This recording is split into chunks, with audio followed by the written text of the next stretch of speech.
शहरों की एक अपनी धुन होती है, एक शोर जो कभी सोता नहीं, एक ऐसी हलचल जो नसों में दौड़ती है। लेकिन अगर तुम्हें वो भीड़ पसंद नहीं है, अगर तुम उस शोर से दूर एक पल की शांति ढूंढ रहे हो, तो शायद एक खाली सैलून की खामोशी तुम्हें अपनी ओर खींच ले। एक ऐसी जगह जो बदलने का वादा करती है, लेकिन उन टिमटिमाती रोशनियों से धोखा मत खाना। कभी कभी सबसे खूबसूरत जगहें सबसे गहरे, सबसे पुराने राज छुपाती हैं। और अगर तुम्हें कभी कोई शीशा मुस्कुराता हुआ दिखे, तो भागो, बस बिना सोचे भाग जाओ। नेहा को देर हो चुकी थी। दिन भर की थकान और आने वाली एक जरूरी पार्टी की जल्दी दोनों उसके चेहरे पर साफ दिख रही थी। उसे बस एक क्विक फेशियल चाहिए था, एक ऐसा निखार जो उसकी थकान को छुपा सके। अप्सरा ब्यूटी पार्लर का गुलाबी नियॉन साइन एक वादे की तरह चमक रहा था, एक जादुई बदलाव का वादा। दरवाजा खोलते ही अंदर की शांति ने उसे घेर लिया। बाहर की दुनिया का शोर जैसे दरवाजे पर ही थम गया था। सैलून खाली था, इतना खाली कि उसे एक पल को लगा कि शायद वो बंद हो चुका है। तभी एक आवाज आई, आपका इंतजार था। स्टाइलिस्ट, जिसका नाम अप्सरा था, अपनी कुर्सी से उठी। वो परफेक्ट थी, इतनी परफेक्ट कि असली नहीं लगती थी। उसकी त्वचा शीशे की तरह साफ थी, उसके बाल करीने से संवरे हुए थे, और उसकी मुस्कान कुछ ज्यादा ही चौड़ी थी, जैसे किसी ने उसे चेहरे पर तराश दिया हो। मैं जानती हूं थोड़ी देर हो गई, नेहा ने झिझकते हुए कहा। अप्सरा ने बस मुस्कुराते हुए सिर हिलाया। खूबसूरती के लिए कोई समय गलत नहीं होता। उसकी आवाज रेशम जैसी मुलायम थी, पर उसमें एक अजीब सी ठंडक थी। नेहा को एक पल के लिए अजीब लगा, पर उसने इसे अपनी थकान समझकर नजरअंदाज कर दिया। अप्सरा ने दरवाजे की तरफ बढ़कर ओपन का साइन क्लोज्ड में बदला। फिर उसने चाबी घुमाई। क्लिक की आवाज खाली सैलून में गूंज उठी। नेहा ने खुद को तसल्ली दी, ये नॉर्मल है, वो आखिरी कस्टमर है, ऐसा ही होता है। नेहा कुर्सी पर बैठ गई। अप्सरा ने लाइट्स को धीमा कर दिया, जिससे माहौल और भी शांत हो गया, या शायद और भी डरावना। एक धीमी, लगभग अनसुनी भिनभिनाहट हवा में तैरने लगी। अप्सरा ने एक ठंडी गाढ़ी क्रीम तैयार की। जब उसके ठंडे हाथ नेहा के गालों को छुए, तो नेहा सिहर उठी। क्रीम की खुशबू अजीब थी, मीठी लेकिन किसी अनजान फूल की तरह, जो सिर्फ रात में खिलता हो और जिसकी महक थोड़ी सी सड़ांध लिए हुए हो। नेहा ने अपनी आंखें बंद कर ली, लेकिन बेचैनी बढ़ती जा रही थी। उसने आंखें खोलकर सामने लगे बड़े शीशे में देखा।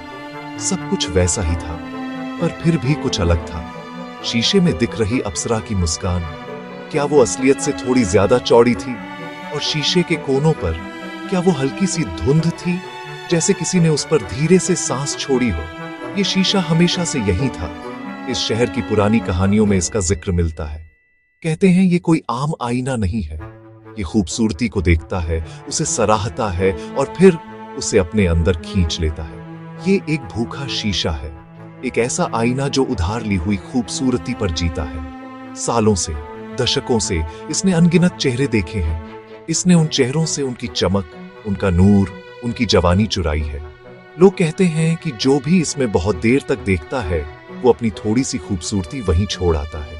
हर कुछ सालों में एक चेहरा पूरी तरह से गायब हो जाता है, और वो खूबसूरती कहीं जाती नहीं। वो शीशे के पीछे कैद हो जाती है, एक ठंडी, खामोश दुनिया में। कभी कभी अगर आप बहुत ध्यान से सुने, तो आपको उनकी फुसफुसाहट सुनाई दे सकती है।